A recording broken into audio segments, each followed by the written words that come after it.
He hadn't been close to anyone in over a decade. James Coulter had long ago stopped expecting much from life.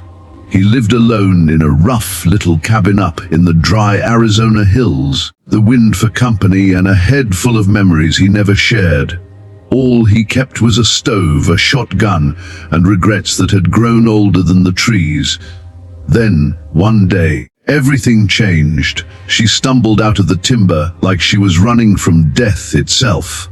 Barefoot, filthy, wrapped in a ragged scrap of white that looked more like a curtain than clothing. Her arms were raw, her lips split, and her eyes carried whatever horror had followed her. She collapsed at his feet, barely making a sound. 2 words, barely a whisper, clung to her like a prayer as she clutched the filthy cloth to her chest. "Please don't." He froze. When the cloth slipped a little, what he saw made him step back. Her back was a map of cruelty, burns, welts, deep-scored scars, and shapes that read like someone's cruel handwriting pressed into flesh. It wasn't the blood that shocked him so much. It was how she folded herself into herself, how she tried to become small and invisible. For a second the past slammed into him. Tennessee, the war, a girl he could never save.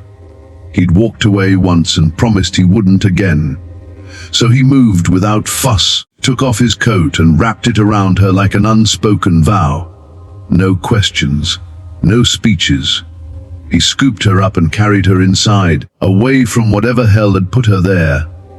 The cabin smelled of wood smoke and old things. James built a fire, not because the night had turned cold, but because the steady sound of it made the place feel alive. He set her on the cot by the back wall. She hardly moved. Every creak from outside made her flinch. He made coffee that tasted like it had been brewed before the war, strong and bitter, and watched her like someone watching a slow, fragile thing. That night she shifted once. Their eyes met for a heartbeat. No words, but in that brief look there was a faint spark, something human refusing to die. The next morning she spoke her first request, water. James handed her a cup, careful and calm. She drank slowly, then looked at him longer than before. That look didn't ask for thanks or forgiveness. It said, simply, "I'm still here." That single small exchange, a cup of water, would set off events neither of them were ready for. She began to answer in small pieces. Her name was Ellie. She told him in clipped sentences and quiet moments about a mining camp off the map. A place where people were worked like tools and punished if they stepped out of line. They'd made her clean their boots. When she ran the first time, they broke her nose. When she ran again, they carved her back. How she escaped the third time, she didn't say. Some stories, she seemed to know, are safer left for better days. Late one afternoon, the sound of hooves came up the ridge road. A man rode up who didn't look like a rancher. Too fine in his vest, mustache greasy with self-importance. The kind of man who hides cruelty under civility. He called her by name, Ellie Rose. James stood on the porch with his shotgun across his hands. The visitor smirked, told her she had one chance to come back quietly, and rode off. But the smirk promised more. He'd be back, and he wouldn't come alone. James didn't say much afterward. He kept watch, cleaned his shotgun with the meticulous ritual of someone who'd learned that preparation matters, and scribbled a note to an old friend who still carried a badge.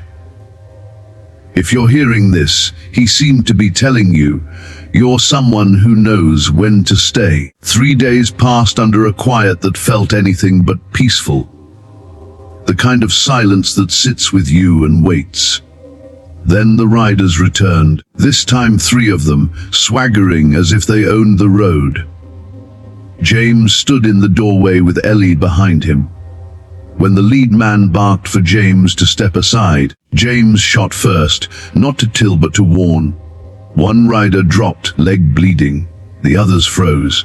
From the tree line a voice answered, dry and steady. Abram Hale, an old war buddy now wearing a sheriff's badge, stepped into view with a rifle slung low.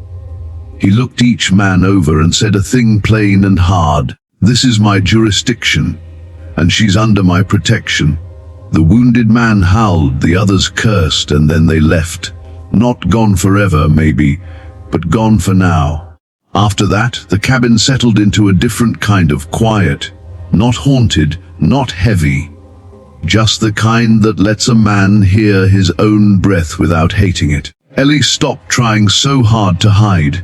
She still jumped at sudden noises and woke sweating, but she began to sit at the table, drink coffee, and do small chores. She asked about the stove, learned the routine of everyday things.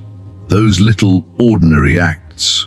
Sweeping, bringing in firewood, setting out a basket of wildflowers by the window, became proof that something was changing. James noticed the changes, too, how she lingered by the window, how a laugh came back like a fragile bird, how he found himself sweeping the porch for the first time in years. They never needed the word love. They kept to quiet rhythms, stew in the evening, black coffee, a nod where words might have made things awkward. Once, over a pot of thin stew, she asked him, softly, if some people are placed in the world, not to save others, but to give them space to save themselves. He didn't try to answer with a big speech. He only nodded, because sometimes the right gesture is to be steady and present. Life in the West doesn't tidy up neat and clean just because you want it to. There are still dangers and shadows. But change can begin in small things. A coat wrapped around a stranger, a warm stove, a man who refuses to walk away. For some people, that's all it takes to start moving toward a life again. So, who are you in this story? The one running from trouble, or the one who stands with the door open? If this story landed with you, do something small that matters. Like it, share it, or pass it on. If you want more of these raw, real tales, subscribe. Out here, stories rarely end. They just keep going, one quiet decision at a time.